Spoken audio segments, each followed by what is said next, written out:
Praise God for this opportunity na makabati sa inyo ng magandang tanghali.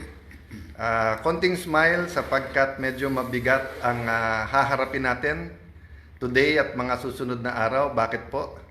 Talagang lahat ay ginagawa para hindi matuloy ang sunod-sunod na mga hearing kung saan ay ang katotohanan at buong katotohanan ay lalabas. So, may mga lilinawin lang ako, no?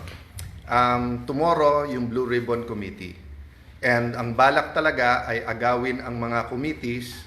Kaya kung sila ay nag-walk out, kami naman ay gumamit din ng parliamentary tool na hindi magkaroon ng quorum para nga maprotektahan ang katotohanan. Sa Friday ay meron din schedule po ang ating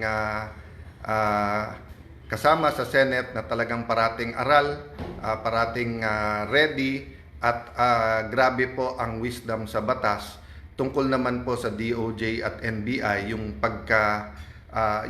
nangyari sa Senate ng May 11 at May 13. Gusto ko lang linawin po kasi kung tama yung reports na nabasa ko hanggang Malacanang, may mga bills daw na importante ang uplift, paano daw matitake up yun kung walang sesyon. I'd like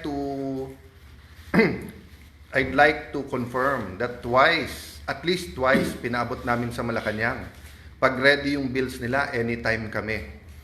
In fact, may LEDAC dapat 2 weeks ago. Tinawagan pa ako ng head ng LEDAC kung tuloy. Sinabi ko, anytime. Sila pong hindi nagtuloy. And then there was one more conversation where sinabi nila hindi pa handa yung mga bills na ilalabas nila. And assuming may bills po sila, sa committee po muna lalabas yon. So, ito lang ay confirmation na ang pinararating sa Malacanang at pinaparating sa ating Pangulo ay mga maling impormasyon.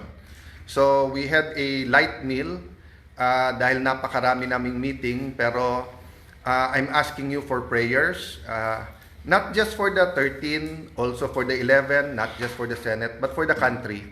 There are times in history where we're in a crossroad.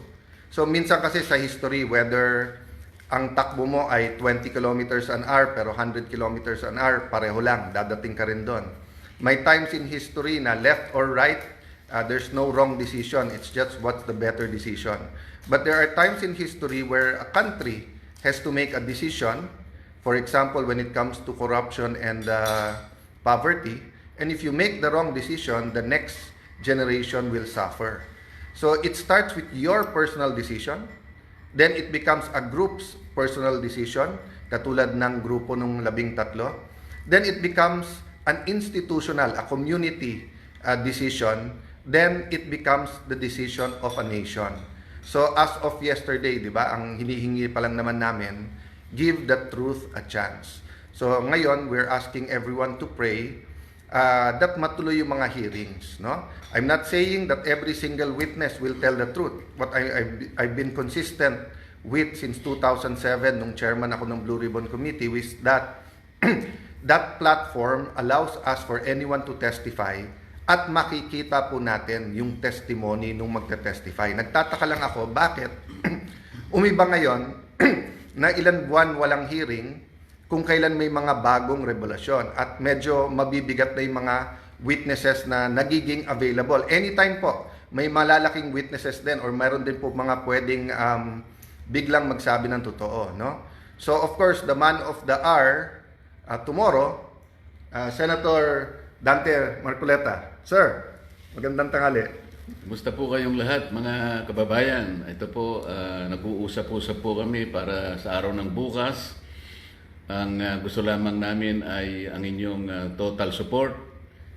Wag po kayong kukurap. Baka ito na po ang pinakahuling pagkakataon na ang katotohanan, ang katwiran ay mananaig.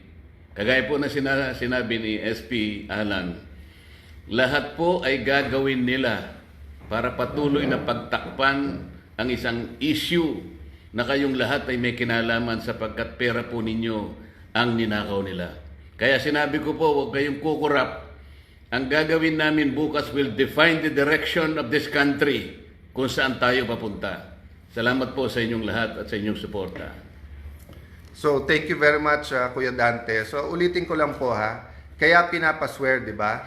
To tell the truth, the whole truth, and nothing but the truth. Kasi may half-truth, may tinatago na truth, mayroon pong lies, no? Series of hearings to. Pag naumpisahan po natin bukas, nandyan na yung momentum. Inuulit ko po ha, pag may 13, automatic, hindi ko kailang mag-resign, sa inyo na. In fact, tinitingnan ko lang, day by day, week by week lang, na matuloy lang itong mga hearing at maumpisahan lang. Baka naman yun lang ang trabaho ko, I'd be more than content to go. The day that God uses people to tell me na meron na kaming napili to lead us. In fact, sinabi ko na rin sa 12, gawin yung kandidato ang bawat isa sa atin dito, sino po ang gusto ding maglingkod sa ating bansa. But my mission right now is for the truth to come out. Again, hats off kay Senator Jinggoy Estrada. Napakatagal ko na po siyang kilala. We have our run-ins. In fact, may mga ibang nagpo-post ng aming mga disagreements in the past. But I'd like to reiterate what I said yesterday. Yung sinabi ni Senator Jinggoy na may ebidensya siya na talagang pinipilit siya lumipat at ang kapalit ay kanyang freedom at walang kaso, that's not hearsay to me because narinig ko mismo yung conversation. And palakas ng palakas yan, yung threat na yan sa iba pa naming mga kasama.